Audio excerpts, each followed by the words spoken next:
પણ પતિ પત્ની તરીકે જ્યારે નથી બનતું અને જેવી રીતે હસ્તમુખે આવ્યા છો ત્યારે સર્વ સમાધાનથી હસ્તમુખે જતા રહ્યો એમાં ભલાઈ છે. પણ તમે એમ કહો 5 લાખ આપો, 10 લાખ આપો, 15 લાખ આપો, પણ ટકા અમારા થઈ જાય છે ને એનું કારણ એ છે કે અમે તમને 15 લાખ ગોતીને દઈ ક્યાંથી? નથી બનતું, નથી ઘરની અંદર એવું કોઈ રીતનું તમારે એને વિચારોની આપલે થાય છે, નથી ભેગું થતું, તો પ્રેમથી જેવી રીતે આવ્યા છો એવી રીતે તમારે કરી આવે લઈને ભાઈ છૂટા થઈ જાઓ. આવી વાત તો મંચ ઉપરથી ન કરાય, પણ છતાંય જ્યારે તમે 5-5, 10-10, 15-15 લાખ રૂપિયા માંગો, ઓલું ફાર્મ હાઉસ માંગો, કેટલા બધા જ્વેલરી તમારી રાખી મૂકી હોય અહીંયા, એનાથી શું થઈ જાય? ઘરના બંગલા બંધાઈ જાય? બંધાય જ નહીં. સ્ત્રી પાત્ર તરીકે તમે હંમેશા એટલા ડાયા કયાગ્રા અને સમજુ હોવા જોઈએ કે જગતના બીજા આસપાસના લોકો છે ને આમ હકથી કહેવા જોઈએ કે વહુ મળ્યા હોય ને તો એના ઘરમાં મળ્યા ને એવા. વહુ મળ્યા હોય તો એટલે ગંગાબાને મોટી વહુ છે ને એને વહુ કહેવાય, એને સ્ત્રી પાત્ર કહેવાય. રામાયણના સીતાજી છે ને એને પણ મારે આ પ્રસંગે યાદ કરવા છે કે 14 વર્ષનો વનવાસ તો પ્રભુ શ્રીરામને એકને જ મળ્યો હતો, છતાંય દેવીએ એવું કીધું મારે તમારી હારે આવવું છે. દેવીયા થોડા દિવસનો પ્રવાસ નથી, આ તો બહુ લાંબો પ્રવાસ છે, તમારે ન હોવાય ત્યાં તમારા કેશ ગૂંથી દે એવું કોઈ ન હોય, તમારા ભોજન બનાવી દે કોઈ એવું ન હોય, તમારી આસપાસ કોઈ વ્યક્તિ એવું ન હોય, અને તમે તો મિથિલાની અંદર કેમ રહ્યા છો? અહીંયા આવ્યા પછી તમારાથી આવી રીતે ન રહેવાય. તો કે પ્રભુ તમે સાથે છો ને? હા હું સાથે છું, મારે આવવું છે. લઈ ગયા. સીતાજી એક એવા વ્યક્તિ હતા કે 7-8 વર્ષની ઉંમરગાળો હતો ને ત્યારે પરશુરામે અને ભગવાન શંકરે આપેલું ધનુષને ભાંગી નાખ્યું, ખબર છે? હા કે ના? રામાયણ વાંચી હોય તો હા પાડીએ ને. આ તો આવા પ્રસંગ ન હોય ને બેન હા કે ના કરવાનું કહે તો વળી ના બોલાઈ ગયું ઊભા થઈને બોલાવે બધા વચ્ચે. તમને એ ખબર નથી, પણ હું તમને એ નહીં કહું. સીતાજીની પાસે આટલી અદ્ભુત તાકાત હતી, 7 વર્ષની ઉંમરમાં આટલું બધું પરાક્રમ એણે બતાવ્યું, છતાંય હા હું સામે બોલ્યા જ ક્યારે? તાકાત ગમે એટલી હોય, બાપની ત્યાં રજવાડું ગમે એટલું હોય, પણ અહીંયા આવ્યા પછી આ બધું તમારું છે, હામું ન બોલાય ને. એ તો આપણી સંસ્કારો જે અંદરના છે ને એ છતાં કરે. તમે ડબલ માસ્ટર હોય, ડબલ પીએચડી હોય, ડબલ ગ્રેજ્યુએટ હોય, પણ સાધુ સંતોએ તમને એવું કહે છે કે એ તમારી સંસ્કાર, જો તમને કોની સામે કેમ બોલાય, કોની સામે કેવી મર્યાદા જળવાય, આ વસ્તુ તમારી અંદર નથી તો તમારી ડબલ માસ્ટર ડિગ્રી ભેગી કરીને ડસ્ટબિનની અંદર નાખી દો. જ્ઞાનવત્સલ સ્વામી આ બાબતની ખૂબ મજાની વાત કરે છે કે તમારી double PhD, double master, double graduate તો જ કામનું છે કે જ્યારે તમારા ઘરના વડીલો અમુક બાબતમાં તમારો વાંક હોય તોય ભલે, ન હોય તોય ભલે, અમુક બાબતમાં તમને રોકતા ટોકતા હોય તો તમે ચૂપચાપ સાંભળી લો ને, બીજા દિવસે એનો ફોડ પાડો. ગઈકાલે બાતમાં આવું કહેતા હતા પણ ખરેખર વાત આવી હતી, તમે મને ગઈકાલે કહી દીધું ને થોડુંક વધારાનું કહી દીધું, બાની અંદરથી પસ્તાવો થાય. આ તો બા બિચારે તમને ખાલી જરી કહેવાય એક શબ્દ બોલે ને તો તમે 10 શબ્દની ધડા ધડી, પછી તમે પિયર સુધી પહોંચી જાઓ ને પછી આખા સમાજ ભેગો થાય ને અમારા સમાધાન પંચના મેમ્બર આવે ને આખું બધું સમાધાન કરે કે ભાઈ હવેથી આ નહીં થાય એવું લેખિત આપીએ છીએ. પણ એની કરતાં બેટર છે કે આવતીકાલ સુધીની રાહ જોવો ને, જ્યારે તમને એમ લાગે ને કે મગજ હટી ગયો છે, ઘરની બહાર જઈને થોડુંક એકાંતવાળું વાતાવરણ હોય ને ઘડીક ન્યા ઊભું રહી જવાનું, અથવા તો ઠંડુ મસ્ત મજાનું પાણી પી લેવાનું, મગજ શાંત થઈ જાય. મગજ હટી ગયો હોય અને ત્યારે તમે ધડાધડ બોલો ને, 1 સેકન્ડ 1 મિનિટ માટે ખમી જવાનું. 1 મિનિટ તમે ખમી જાઓ ને, આ જેટલું પણ મગજમાં ઘૂમતું હોય ને બધું વયું જાય. પણ જો 1 મિનિટની અંદર તમને કોઈ પણ વ્યક્તિ કંઈ પણ પ્રત્યુત્તર આપ્યો એટલે સમજો કે એનું દશા છે કે એની દિશા છે ને એ બધી બદલાઈ જાય. વાત ઘણા હાવ અવડી હોય, રાઈનો પહાડ બનાવી દઈએ આપણે વાત કરીએ ને ગુજરાતી ભાષાની અંદર, કે વાત આટલી જ હોય પણ આખા ગામની અંદર જગ જાહેર થાય ને છેલ્લે ખબર પડે ને બાંધવાનું હું કામ થયું હતું, વાત જ ભૂલાઈ ગઈ હોય. બોલો. પણ સ્ત્રી તરીકે જ્યારે રામાયણની અંદર સીતાજીની પાસે આટલી અદ્ભુત તાકાત હતી, આટલો બપ્પાને ત્યાં રજવાડું હતું, છતાંય કાંઈ બોલ્યા નથી. સીતાજી અશોક વાટિકાની અંદર એને રાવણ લઈ જાય, 1 વર્ષ ત્યાં 365 દિવસ રહે, ફરીથી એને રામ રાવણનું યુદ્ધ થાય ને અહીંયાથી લઈ આવે, અગ્નિ પરીક્ષા આપે, ગર્ભની અંદર 2 સંતાનો ઉછરે છે. એને પણ એમ થતું હશે ને મારી પંચમાસી આવે એમ. આપણા ઘરવાળા સરપંચ હોય અને આપણને એમ થાય કે હા આપણી ઘરે પ્રસંગ કેવા જોરદાર આવે. આપણે હારા સરપંચ હોય તો આપણને એમ લાગે ને કે ભાઈ 5 મોભાદાર વ્યક્તિ આપણે આંગણે આવશે. તો એ તો અયોધ્યાના પટરાણી હતા, અયોધ્યાના રાણી હતા, અને અયોધ્યાની અંદર અયોધ્યાના નરેશના પત્ની કહી શકાય. હવે પ્રભુ શ્રી રામના પત્ની એટલે એને પંચમાસી કેવી જોરદાર ઉજવાતી હોય ભાઈ, છતાં એના જીવનની અંદર પંચમાસીનો પ્રસંગ ન થયો. એના જીવનની અંદર શ્રીમંતો નયન સંસ્કાર, ગર્ભાવસ્થા હોય, 2 બાળકો ઉછળતા હોય, કેટલી જવાબદારીને બધા સાચવતા હોય. આ ગર્ભાવસ્થાની સાથે તો આપ પસાર થયા છો, આપને ખબર છે કે ગર્ભની અંદર બાળક છે, આટલી વાતની જાણ ઘરે સાસુબાને થાય એટલે સાસુબાનું વર્તન તરત જ બદલાઈ જાય, કારણ કે એને ખબર છે કે આવનારું સંતાન છે ને એની ઉપર અસર ન થાય ને આવું મારું જીવન જીવવાનું છે. છતાંય તે કોઈ ધોબી એવું કે આવા મારા પત્ની હોય તો ન સ્વીકારવું. એટલે રામ એવું કે લક્ષ્મણ તમારા ભાભીને તમે વનની અંદર મૂકી આવો. ફરીથી હજી વનવાસમાંથી પાછા આવ્યા હતા, ફરીથી વલ્કલ ધારણ કરીને પાછું એને જીવન જીવવું પડ્યું હતું. જેટલા સુખ એણે મિથિલાની અંદર ભોગવ્યા હતા, એમાંનું એક પણ સુખ એના જીવનની અંદર અયોધ્યામાં આવ્યા પછી નથી આવ્યું. 2 બાળકોને જન્મ આપ્યો, 2 બાળકોને એટલા બધા શૂરવીર બનાવ્યા કે અશ્વમેઘ યજ્ઞ કરવાનો હતો અને લક્ષ્મણની સાથે 2 ભાઈઓ યુદ્ધ કરે ને ત્યારે લક્ષ્મણને હરાવી દે અને 2 ભાઈઓ છે ને એ જીતી જાય. રામના દરબારની અંદર આવે અને સરસ મજાની રામાયણ સંભળાવે. હમ કથા સુનાતે રામ સકલ ગુણધામ કી એ રામાયણ હે. સરસ મજાની રામાયણ સંભળાવે એટલે પ્રભુ શ્રી રામ એને પૂછે કે તમારી ઓળખ શું છે, તમે કોના સંતાનો છો, તમારી અંદર દિવ્યતા ભરપૂર છે, તમે રાજકુમાર લાગો છો, તમે ઋષિકુમાર લાગો છો. અને ત્યારે એ બાળકો એવું કે અમે અયોધ્યાના નરેશ પ્રભુ શ્રી રામચંદ્રના દીકરાઓ છીએ અને અમારી માતાનું નામ સીતાજી છે. આ વાત સાંભળો ને એટલે તમને મને અંદરથી ધ્રુજારી છૂટે. એ સમયમાં રામના આખા રાજ દરબારની અંદર ધ્રુજારી છૂટી હતી કે આવી અદભુત તાકાત એટલી માયો છે. તમારા માતૃશ્રી આજે સાથે આવ્યા છો કે હા એ એવા છે. સીતાજીને જે ઋષિની આશ્રમની અંદર પોતે રહ્યા છે એ ઋષિની સાથે આવે છે.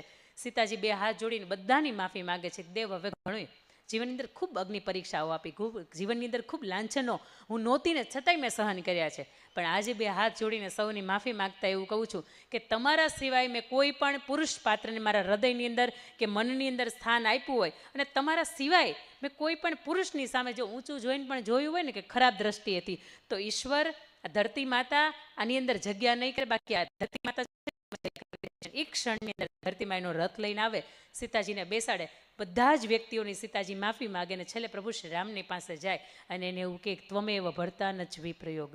બંને બાળકોની જવાબદારી તમને સોંપું છું, પણ એની સાથે જો જન્મો જન્મ મળો ને તો તમે જ પતિ સ્વરૂપે મળો. તમે પતિ સ્વરૂપે ન મળવાના હોય તો મારે મહિલા તરીકે કે સ્ત્રી તરીકે આ દુનિયાની અંદર હવે અવતાર લેવો નથી. એ સીતા હતી ને એટલે બોલી શકે. આજની આ સીતાની સિયા થઈ ગઈ અને આજની સિયા શું કે ખબર છે? હું આ જન્મ તમારી યારે છેલ્લો, આવતા જન્મની અંદર ભટકાતા. તમે બોલો છો પાછું, હું નથી બોલતી. આવતા જન્મની અંદર કે ભટકાતા જ નહીં. જો મને ખબર પડી કે આગલું ઘર છે એટલે હું મારો રસ્તો બદલી નાખું, મારું સિટી બદલી નાખું, બદલવું પડે તો મારું નામે બદલી નાખું, પણ તમારી યારે હવે ભેગી ન થાવ. આ હજી તમે નથી કહેતા, અહીંયા પૂછો. આ જન્મ છેલ્લો, આવતા જન્મમાં તું ન ભટકાતી. તું તો નહીં, તારા કુટુંબમાંથી કોઈ દીકરી મારા હવે જીવનમાં ભટકાવી ન જોઈ, કારણ કે એના અનુભવ થયા હોય ને ભાઈ. સવારથી સાંજ સુધીમાં એને એક જ કામ છે, હું ક્યાંથી પૈસા વધારે કમાઉં તો મારો પરિવાર સુખ શાંતિ ને આનંદથી રહી શકે. હું ટાઢું ટિફિન એટલા માટે ખાઉં છું કે મારો પરિવાર ગરમા ગરમ જમી શકે. અને આપણે સવારથી સાંજ સુધીમાં શું કામ? સવારથી સાંજ સુધીમાં 1 કલાક તો અમે અરીસાને સામે બેન કાઢીએ. સવારની 10-15 મિનિટ, બપોર પછી ઉઠાના 10-15 મિનિટ અને સાંજે સૂઈએ ને એ પહેલાંની 10-15 મિનિટ, એટલે ભેગી થઈને 1 કલાક અમે અરીસાને સામે કાઢીએ. બીજી તો કે અમે બાળકોને તૈયાર કરીને સ્કૂલ મોકલીએ. ત્રીજી વાત તો કે મા બાપને અમે સાચવીએ. પરિવારના સભ્યો જે ઘરની બહાર જાય છે કમાણીના ઉદ્દેશથી તો અમે એને ટિફિન બનાવીએ અને બાકી બપોરે 2 થી 5 અમે રીલ્સ જોઈ. 1 મિનિટમાં અમે 38 વખત સ્ક્રોલ કરીએ. કેટલી વાર? આ રિસર્ચ આવું કહે છે. અંકિતાબેને સાક્ષાત અનુભવ નથી કર્યો. રીલ્સ તમે મારી જોતા હશે, પણ હું ગામ આખામાં કોઈની રીલ્સ નથી જોતી. હું મારી કમેન્ટ નથી વાંચતી, કારણ કે મારી પાસે એવો સમય જ નથી. બપોરે 2 થી 5 આપણે જોઈએ તો આપણે શું જોઈએ ખબર છે? સસ્તું ક્યાં મળે. આમાં બા નથી આવતા, આમાં ફોન લઈને તમે એટલા બધા બેઠા હોય કે તમારું કુકરની અંદર દાળ દાજી જાય, ભાઈ દાજી જાય, શાક બેહી જાય, અને પછી ધબાધબી ઘરેથી આવે કે ભાઈ શાક કેમ બેહી ગયું? ત્યારે એવું જ કહેવાય નહીં કે અમે ફોન જોવામાં વ્યસ્ત હતા, કે કોકનો ફોન આવ્યો તો અમે એની અંદર વ્યસ્ત હતા. પિયરમાંથી ફોન આવ્યો હોય ક્યારેક તમે મિનિટ જોજો. તમે પિયર ગયા હોય ને સાસુનો ફોન આવ્યો હોય ને ત્યારે મિનિટ જોજો, અને તમે અહીંયા હોય અને તમારા માતૃશ્રીનો ફોન આવે ને ત્યારે મિનિટ જોજો. તમે હસો છો એનું કારણ શું છે હું સમજી શકું છું, પણ છતાંય તમે શું કહો ખબર? મારા પપ્પાને, મારા મમ્મીનો, ભાઈનો, ભાભીનો, બેનનો, કોઈ પણનો ફોન આવે ને હરામ જો કોઈ વાત કરવા દેતો, ડબ કરવાવાળું કોઈ પૂગી જ ગયું હોય અને 15, 20, 25 મિનિટ ફોન આપ્યા પછી આપણે એવું કંઈક હવે તું મૂક હું તને આરામથી ફોન કરે. 20 મિનિટ ગઈ ભાઈ. લગ્ન થયા ને આપણે ત્યારે 55-60 કિલોના હતા, બોલો હા કે ના? લગભગ એવરેજ 50 કિલોના 60 કિલોના હશો. અત્યારે 80 ના થયા અમે. આ જીવનની અંદર સુખ નથી છે હું, અને છતાં એમ કહો અમને હા હરે બહુ દુઃખ છે. હા કે ના? હા કે ના? અને આપણી શેરવાની આપણને લગ્નમાં થતી હતી ને હજી થાય છે. એ કોટી જે લગ્નમાં આપણે પહેરી હતી ને એ હજી થાય છે.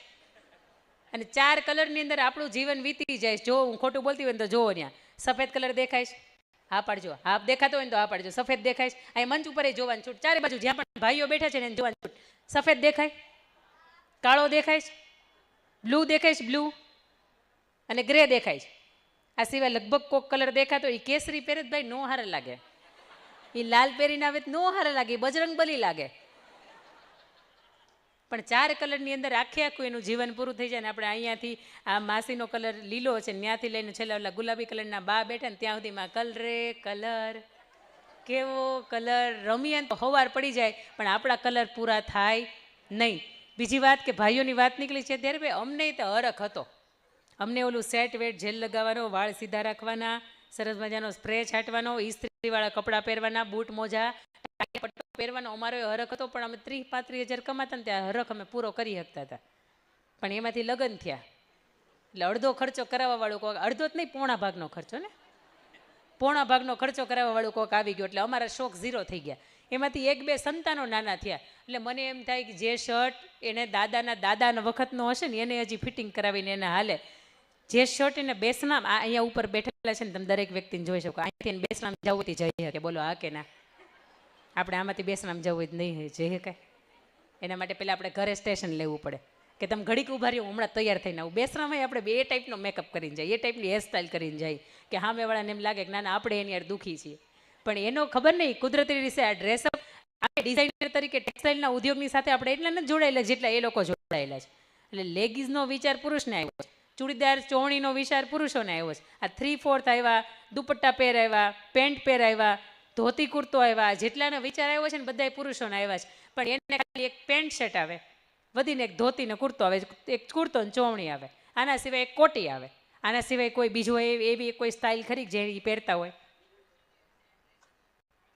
આપણે પાસે બેસણાના અલગ હોય, લગ્નના અલગ હોય, શ્રીમદ ચૂંદડીના અલગ હોય, એનાથી વિશેષ ઘરના પ્રસંગો આવનારા હોય ને તો એનાય અલગ હોય. આ પ્રસંગની માથે એની માથે કોટ ઠપકારે ને કાળા કલરનો એટલે ઘરનો પ્રસંગ નીકળી જાય. પણ આપણે પ્રસંગ નીકળે નહીં, કારણ કે મેં તમને શું કહ્યું, 2 થી 5 આપણે શું કામ કરીએ છીએ?